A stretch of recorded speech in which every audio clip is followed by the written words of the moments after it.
Welcome to Home Care Business Insights, your go-to resource for exploring the many aspects of running a successful home care business. Whether you're an industry pro, new entrepreneur, or just curious about the industry, this podcast offers strategies, tips, and solutions to help you succeed. While AI-generated voices host the episodes, the insights are real and designed with your growth in mind. Let's dive into what matters most in building a thriving home care business. Now let's hear from our AI hosts. There is this really persistent, honestly, pretty dangerous myth in the entrepreneurial world, especially when it comes to buying a franchise. Oh, yeah.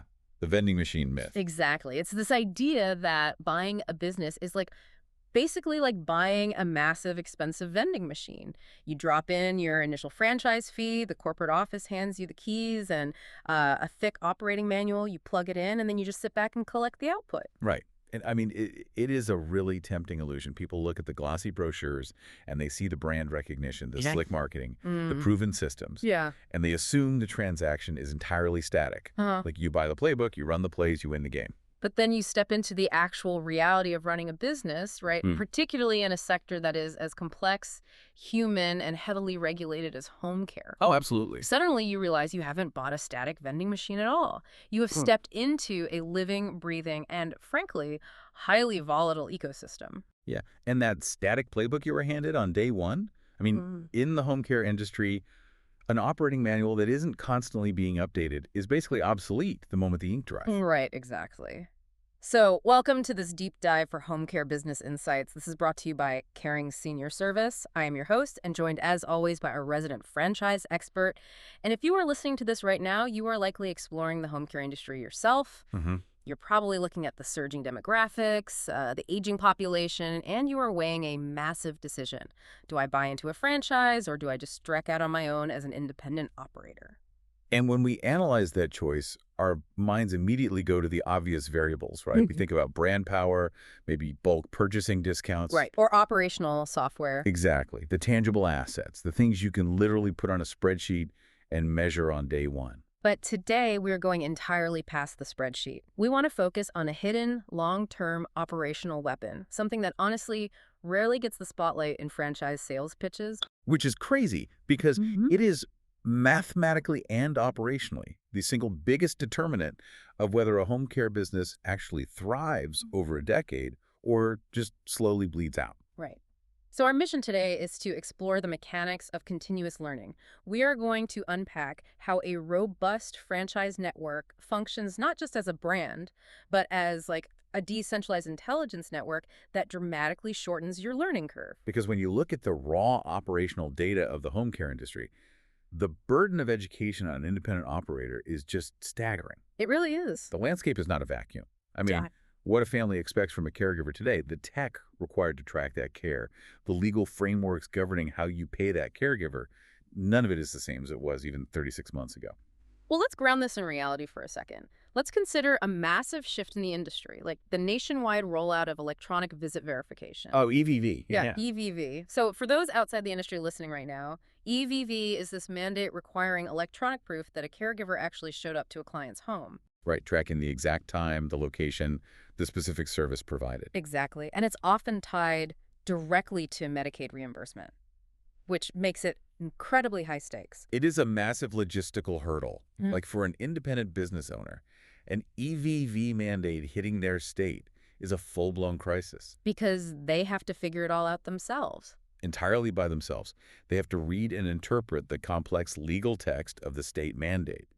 Then they have to evaluate, I don't know, a dozen different software vendors just to find one that complies. And it doesn't stop there. They have to negotiate the licensing rates, figure out how to integrate that new software with their existing payroll system, migrate all their data. Right. And then on top of all that, actually train 50 different caregivers on how to use an app on their phones. All while still answering the phone at 6 in the morning when a caregiver calls out sick and a vulnerable client needs immediate coverage. The independent operator has to build this custom operating system from scratch, while the coding language basically changes every week. They are entirely reliant on a deeply unforgiving cycle of trial and error. And that trial and error is expensive. If they pick the wrong EVV software vendor, or if the API integration with their payroll just fails, They don't just lose time, Right, they lose money. thousands of dollars. Hmm. They delay caregiver paychecks, and they risk severe state compliance penalties. They simply do not have the bandwidth to run an effective, forward-looking research and development department while managing those daily operational fires. Which is exactly where a strong franchise model introduces a structural advantage. I mean, you really have to think of a franchise network less like a chain of stores and more like a decentralized machine learning algorithm. I love that analogy. Yeah, so I want to break down that algorithm metaphor because that is the crux of the multiplier effect we're talking about today. How does that actually function technically within a system like Caring Senior Service? Well, think about it this way. In a decentralized neural network, you have hundreds of individual nodes. Which would be the local franchise owners. Exactly.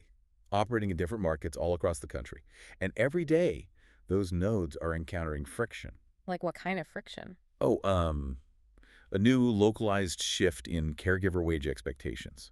Maybe a change in how hospital discharge planners refer patients. Or a new state compliance hurdle. Okay. Because they are part of a unified system, usually operating on a shared proprietary CRM or operational software, the data from that friction doesn't just stay isolated. Right, it feeds back to the central hub. Correct. The corporate team acts as the data processors. So let's say 5 different franchise owners in different states are testing a new automated text message recruitment campaign for caregivers. Okay, so they're trying something new. Yeah. And the franchisor's data team monitors the conversion rates in real time. They see that tweaking the language in the text message to highlight, say, flexible scheduling rather than hourly pay increases applicant conversion by 22%. Wow, 22% is huge. It is.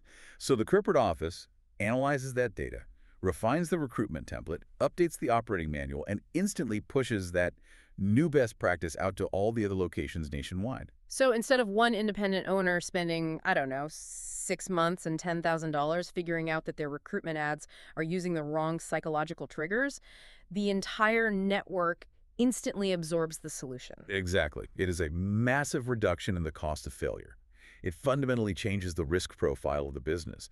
You are leveraging the expensive mistakes of 100 other entrepreneurs to optimize your local operation.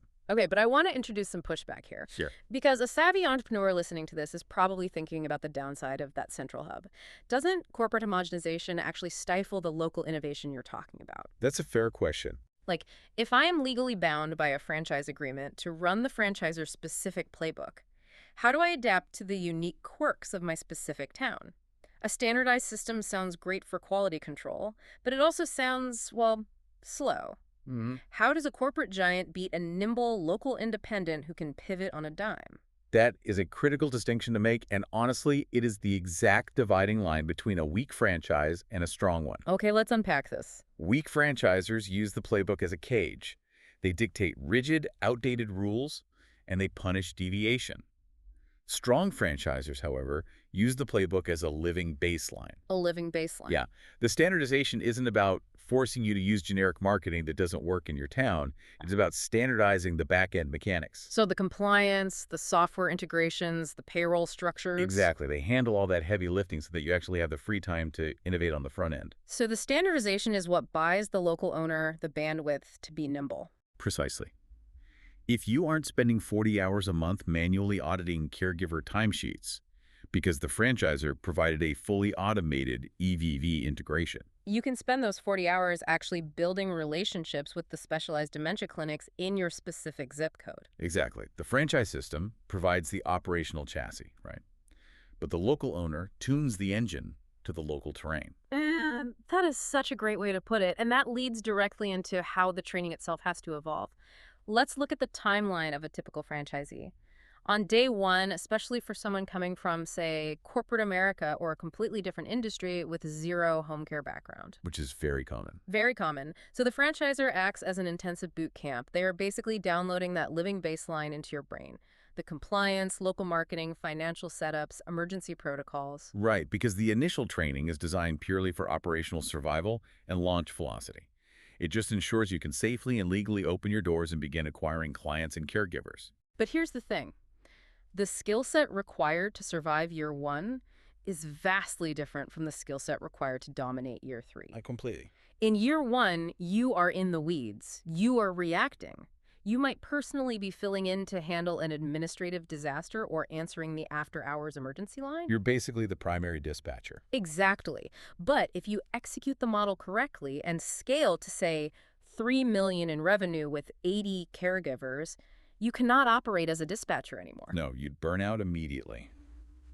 If we connect this to the bigger picture, scaling operations ultimately forces a change in your daily role. You have to become the architect of your local healthcare ecosystem. Which is a huge shift. It is. The operational challenges evolve into highly complex leadership and organizational challenges. Which means the education provided by the franchisor has to shift, right? From teaching you how to use the scheduling software to teaching you how to build middle management. Exactly. And this is where the ongoing education infrastructure becomes the real value of the franchise fee. Yeah. A sophisticated franchisor has dedicated leadership development tracks.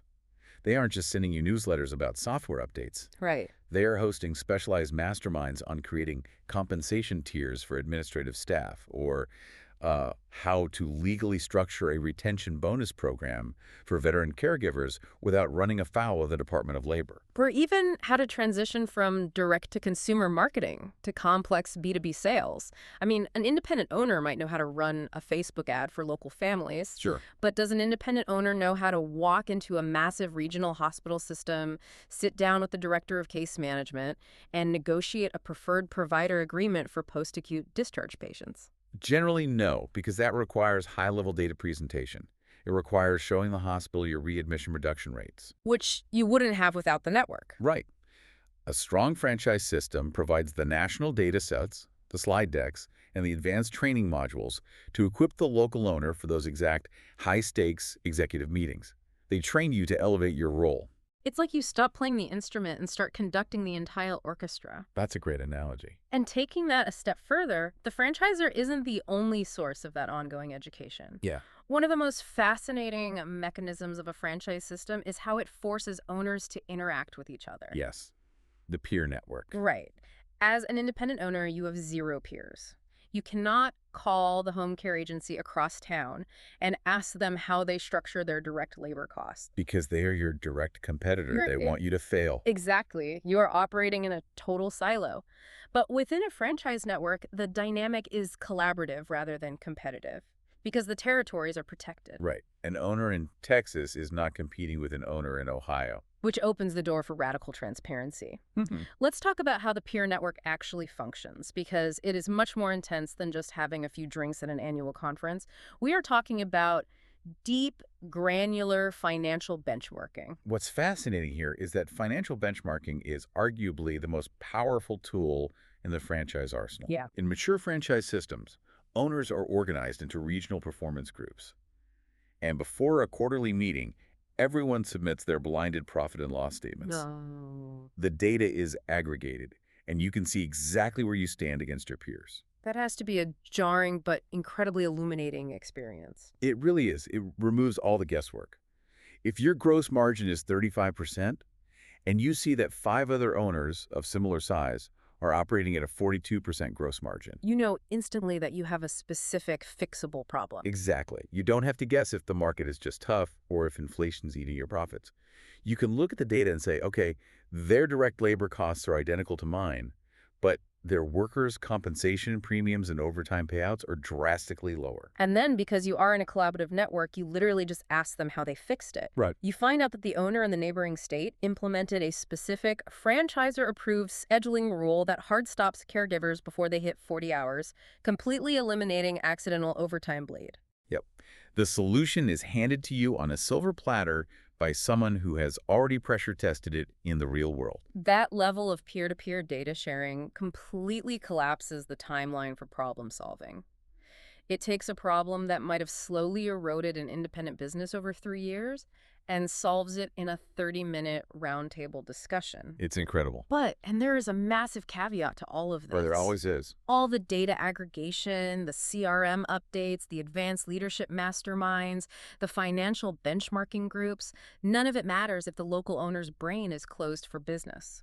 The human variable. Exactly. You can build the most advanced knowledge-sharing infrastructure in the entire industry, but you cannot force an entrepreneur to engage with it. So here's where it gets really interesting. Let's do a mindset check for the prospective owners listening right now. We see this psychological trap all the time. An owner grinds through the first 3 years. It's hard, but they follow the system. They hit their revenue targets, they achieve financial stability, they buy the nice car, and suddenly a very dangerous arrogance sets in. Yep. They decide they have graduated from the system. Exactly. What happens to an owner who thinks they know it all after a few successful years? We call it the year 3 arrogance.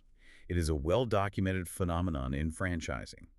The owner begins to feel that their success is entirely due to their own localized brilliance, rather than the systems they actually deployed. So they start skipping the regional meetings because they are too busy. Right. And when the franchisor rolls out a massive update to the caregiver applicant tracking system to comply with, say, new privacy laws, the arrogant owner refuses to adopt it. Claiming their old manual spreadsheet works just fine. Exactly. So what is the operational reality for that owner over the next 24 months? They immediately begin to decay. And the decay might not show up on the P&L in the first quarter, but it is inevitable because the healthcare landscape does not care about your past success. It really doesn't. Let's say a major insurance provider in your state rolls out a new Medicare Advantage program that covers in-home personal care. But it requires a very specific, real-time data integration to process the claims. And the franchise corporate office saw this coming a year ago. They negotiated the contracts, updated the software API, and rolled out a training module to the network on how to capture these new Medicare Advantage clients. But our arrogant owner ignored the training.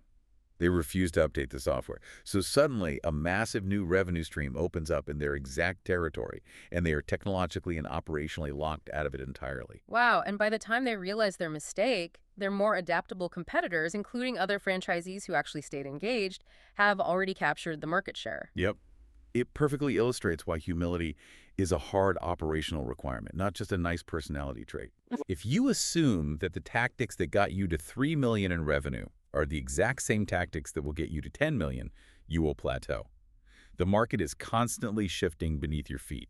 So to truly extract the ROI from a franchise fee, you have to maintain a posture of aggressive curiosity. Absolutely. The highest performing franchisees in any system share that specific trait. They treat their business as a continuous laboratory. I love that. A continuous laboratory. Yeah. When the franchisor suggests a pilot program for a new dementia care certification, the top performers volunteer to test it. When a peer suggests a radical new way to structure administrative bonuses, they listen and evaluate the data. They never assume their local market is so incredibly unique that they are immune to macro industry trends. Because the moment you declare that your town is different and the data doesn't apply to you, you isolate yourself. You voluntarily surrender the single biggest advantage you bought. You paid for the multiplier effect, and then you just unplug your node from the network. Exactly. So what does this all mean for you, the listener? If you are weighing the path of the independent operator against the path of joining a sophisticated network like Caring Senior Service, you have to completely reframe how you value the franchise model. You really have to look past the logo and the initial marketing materials. You are not just buying a brand name, and you are certainly not buying a static vending machine. You are buying an insurance policy against your own operational blind spots. Yes. You are buying into a system that is fundamentally engineered to continuously learn, adapt, and evolve faster than any single human being ever could on their own. The continuous learning infrastructure is what allows you to scale without collapsing under the weight of industry changes. It is the mechanism that turns unpredictable industry disruptions from existential threats into massive competitive advantages. I want to leave you with a final scenario to evaluate.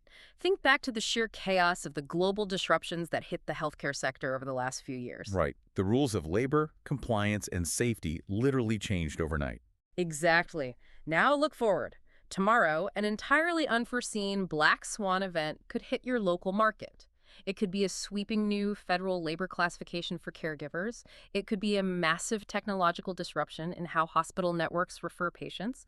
Or it could be a sudden, severe economic contraction. When that inevitable storm hits, what is your structural defense? Would you rather be sitting completely alone at your desk, furiously reading legal mandates, guessing at software solutions, and trying to build a survival strategy from scratch while your capital drains away? Terrifying thought. Or would you rather be instantly plugged into a nationwide intelligence network, surrounded by hundreds of peers and a dedicated corporate data team, all actively workshopping the solution in real time, sharing the financial impact data, and forging a clear, tested path forward. When the operational realities are laid out like that, continuous learning ceases to be a buzzword. It becomes the ultimate survival mechanism. It absolutely does. Thank you for joining us for this deep dive on home care business insights, brought to you by Caring Senior Service. We hope this exploration has fundamentally shifted how you view the true long-term value of a strong franchise network. You aren't just investing in a business model. You are investing in a community of continuous improvement. So, as you evaluate your next steps in the home care industry, stay curious, demand robust systems, and above all else, keep learning.